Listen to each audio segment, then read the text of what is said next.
जब कोई निवेशक 8,000 करोड़ रुपए का फायदा सामने देखकर भी एक शेयर बेचने से इनकार कर दे तो मामला सिर्फ पैसे का नहीं होता, मामला भरोसे का होता है। और इस समय एनएसई आईपीओ में कुछ ऐसा ही देखने को मिल रहा है। राधाकिशन दमानी, एलआईसी, एस गोपालकृष्णन, डॉली खन्ना, सुनील कांत मुंजाल और कई बड़े निवेशक जिनकी हिस्सेदारी की कीमत सैकड़ों और हजारों करोड़ रुपए में पहुंच चुकी है, वो फिर भी शेयर बेच नहीं रहे। आखिर क्यों? क्या एनएसई की असली वैल्यू अभी बाकी है या फिर ये भारत के सबसे बड़े वेल्थ क्रिएशन बेट्स में से एक है? आइए समझते हैं। करीब 9 साल के लंबे इंतजार के बाद नेशनल स्टॉक एक्सचेंज यानी एनएसई ने अपना डीआरएच भी दाखिल कर दिया है और इसके साथ ही भारत के सबसे बड़े आईपीओ में से एक की उल्टी गिनती शुरू हो चुकी है। अनुमान है कि आईपीओ 30,000 करोड़ रुपए से ज्यादा का हो सकता है, जबकि एनएसई की वैल्यूएशन 5 लाख करोड़ रुपए के आसपास पहुंच सकती है। लेकिन इस आईपीओ की सबसे दिलचस्प बात इसका आकार नहीं, इसके शेयर होल्डर्स, क्योंकि एनएसई के शेयर धारकों की सूची भारत के सबसे सफल निवेशकों, उद्योगपतियों और बिजनेस लीडर से भरी हुई है। और इनमें से कई लोगों ने सालों पहले, जब एनएसई एक अनलिस्टेड कंपनी थी, तब चुपचाप इसके शेयर खरीदे थे। आज वही निवेश हजारों करोड़ रुपए की संपत्ति में बदल चुका है। सबसे पहले बात करते हैं उस नाम की जो इस पूरी कहानी का सबसे बड़ा चेहरा बनकर सामने आया है, राधाकिशन दमानी। डीमार्ट के संस्थापक, भारत के सबसे सफल वैल्यू निवेशकों में से एक और एनएसई के सबसे बड़े व्यक्तिगत शेयरधारक। एनएसई में दमानी की करीब 1.58% की हिस्सेदारी है, यानी लगभग 3.90 करोड़ शेयर। अगर अनलिस्टेड मार्केट के हालिया भाव करीब 2055 रुपए प्रति शेयर को आधार माने तो उनकी हिस्सेदारी की कीमत 8,000 करोड़ रुपए से ज्यादा बैठती है। सोचिए, सिर्फ एनएसई में उनका निवेश कई बड़ी लिस्टेड कंपनियों के मार्केट कैप से भी बड़ा है। लेकिन सबसे दिलचस्प बात, दमानी आईपीओ में एक भी शेयर नहीं बेच रहे हैं, यानी उन्हें लगता है कि एनएसई की कहानी अभी खत्म नहीं हुई है, बल्कि शायद अभी शुरू हुई है। दमानी के बाद दूसरा बड़ा नाम है हीरो ग्रुप के सुनील कांत मुंजाल। एनएसई में उनकी करीब 0.41% की हिस्सेदारी है, जो लगभग 1.02 करोड़ शेयरों के बराबर है। आज इस हिस्सेदारी की वैल्यू करीब 2000 से 2200 करोड़ रुपए के बीच मानी जा रही है, लेकिन मुंजाल भी अपने शेयर बेचने नहीं जा रहे हैं। इसके बाद आते हैं इन्फोसिस के सह संस्थापक एस गोपालकृष्णन, भारत की आईटी क्रांति के प्रमुख चेहरों में से एक। उनके पास एनएसई के लगभग 94 लाख शेयर है, जो करीब 0.38% हिस्सेदारी का प्रतिनिधित्व करते हैं। मौजूदा वैल्यूएशन के आधार पर यह हिस्सेदारी लगभग 1900 से 2000 करोड़ रुपए की बैठती है और उन्होंने भी आईपीओ में हिस्सा बेचने का फैसला नहीं किया है।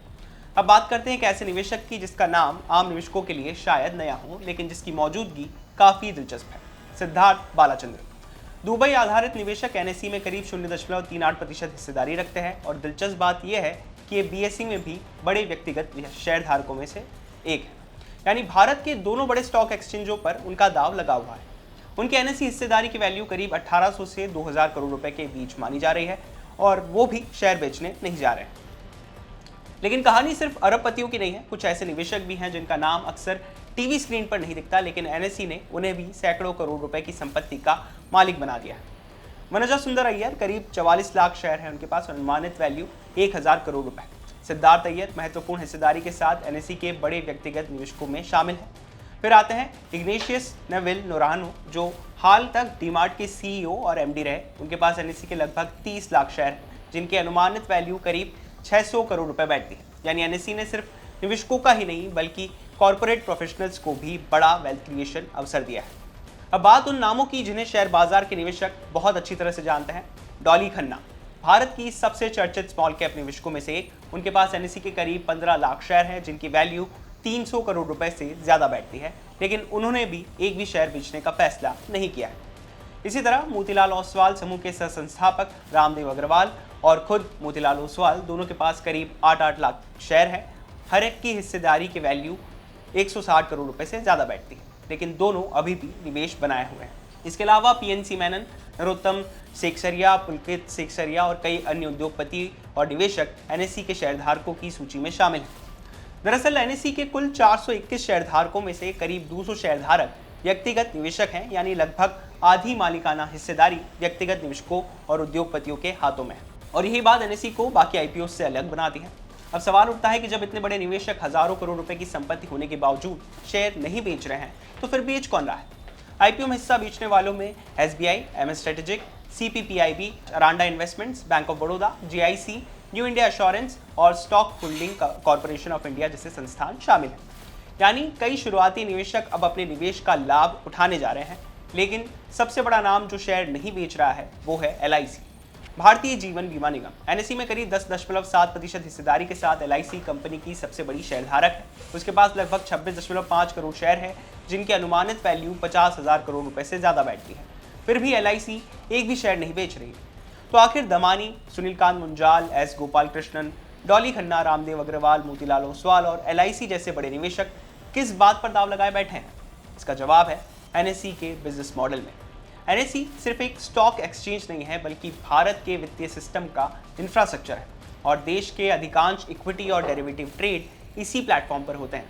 वर्ल्ड फेडरेशन ऑफ एक्सचेंज के अनुसार एनएसई लगातार दुनिया का सबसे बड़ा इक्विटी डेरिवेटिव्स एक्सचेंज बना हुआ है। FY26 में यहाँ करीब 37 अरब डेरिवेटिव कॉन्ट्रैक्ट्स ट्रेड हुए। कंपनी का ऑपरेशनल रेवेन्यू 16,000 करोड़ रुपए से ऊपर पहुंच चुका है और नेट प्रॉफिट 10,000 करोड़ रुपए से ज्यादा। यानी कि भारत में जैसे जैसे निवेशक बढ़ेंगे, डीमैट अकाउंट बढ़ेंगे, ट्रेडिंग बढ़ेगी, वैसे वैसे एनएसई का कारोबार भी बढ़ सकता है। शायद यही वजह है कि कुछ निवेशकों को लगता है कि लिस्टिंग सिर्फ एक पड़ाव है, मंजिल नहीं। इसलिए एनएसई आईपीओ की कहानी सिर्फ भारत के सबसे बड़े आईपीओ की कहानी नहीं है, ये उन निवेशकों की कहानी है जिन्होंने सालों पहले एक अनलिस्टेड कंपनी पर भरोसा किया और आज उनकी संपत्ति सैकड़ों करोड़ से लेकर हजारों करोड़ रुपए तक पहुंच चुकी है। अब देखना दिलचस्प होगा कि जिन लोगों ने आज भी शेयर नहीं बेचे, क्या आने वाले वर्षों में उनका यह फैसला भारत के सबसे सफल निवेश फैसलों में गिना जाएगा या फिर नहीं। बिजनेस से जुड़ी बाकी तमाम खबरों के लिए आप देखते रहिए विस्तार।